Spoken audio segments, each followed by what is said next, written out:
Hey everybody, Tim Rosgany here with another Wounded and Wonderful video. This video is number 2 of a 2-part series. If you haven't yet seen the first video, please stop now and watch it before watching this one.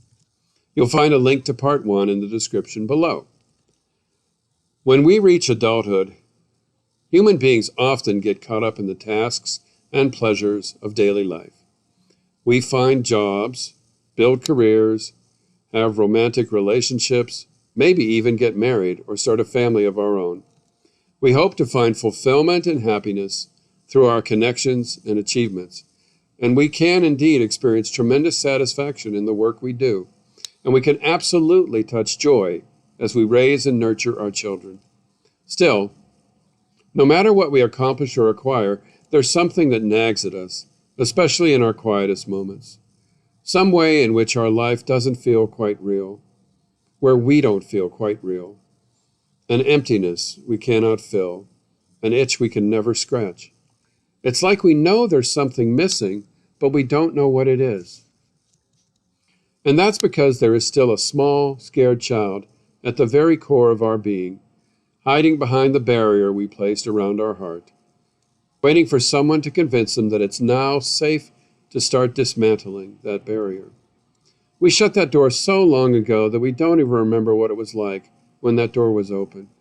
We've forgotten what it was like when our child self shined so brightly, when we engaged the world with such openness and vulnerability and love.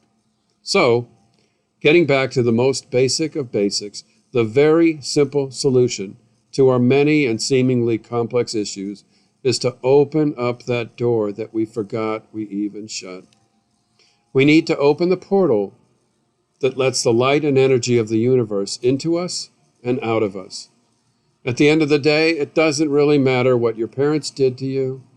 It doesn't really matter what kind of dysfunction you grew up in. It doesn't really matter what your current diagnosis or your relationship status or your bank account balance is.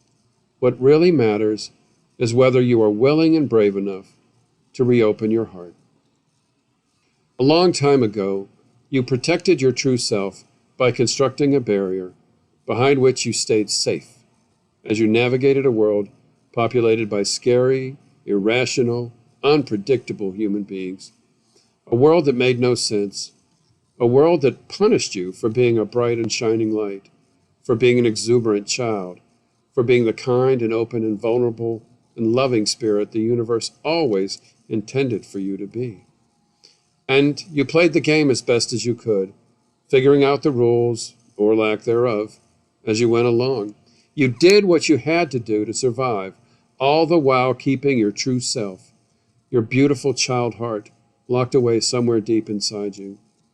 And eventually, perhaps inevitably, you forgot what you had done all those years ago. And with each passing year, that little child inside you got more and more lonely, more and more sad, more and more scared.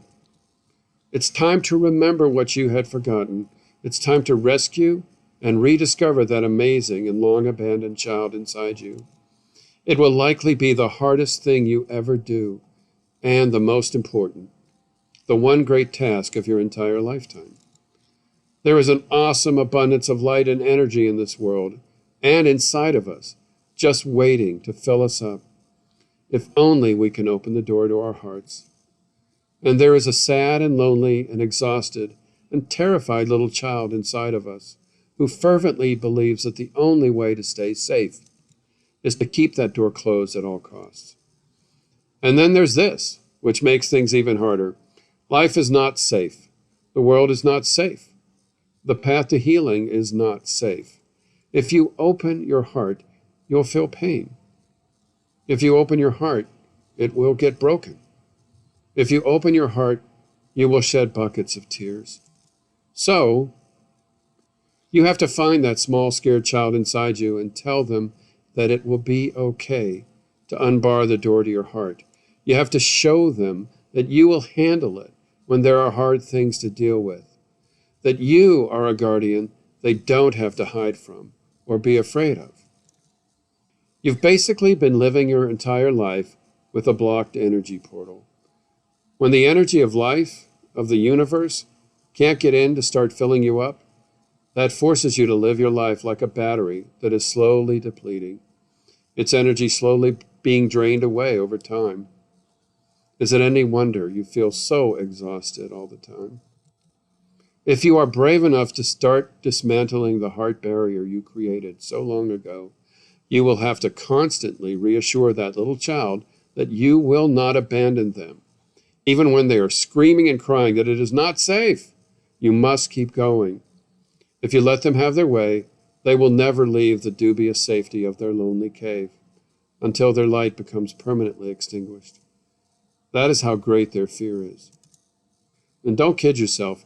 You are choosing to open yourself up to pain and suffering. You are choosing to open yourself up to tears and heartache. You are choosing to open yourself up to the unpredictable and awesome phenomenon that is life itself. At the end of the day, it's a small price to pay to let the unlimited light and energy of the universe fill you up, to experience the joy of existence that you once had, even if you have forgotten it. By giving up on the impossible task of keeping the world at bay, you are opening the door to boundless light and energy. Remove that barrier, and the light that fills you will shine brightly for all the world to see. Other wounded souls will be drawn to you, drawn to your light and energy. And the further you open your heart, the greater the energy that will pour into you. You will no longer feel depleted. The energy of the universe will flow through you, and you will naturally be drawn to people and things that radiate energy. And you will naturally be drawn away from people and things that suck the energy out of you while returning nothing. You will find a balance of give and take. It is the balance of the universe of which you are a magnificent part. You will take your rightful place as a bright and shining light. You will experience the simple joy of existence, which you were denied for far too long. You will no longer feel that deep sadness when you see a little child running into the waves with abandon, for you will know exactly how he feels. And you will let your own little child out of the cave in which they hid for so long. You will thank them for how very brave they were, and for what a good job they did of protecting your precious light. And you will tell them it is at long last time for them to go and play. You will be there, and you will never leave them alone again, for as long as you both shall live. May it be so.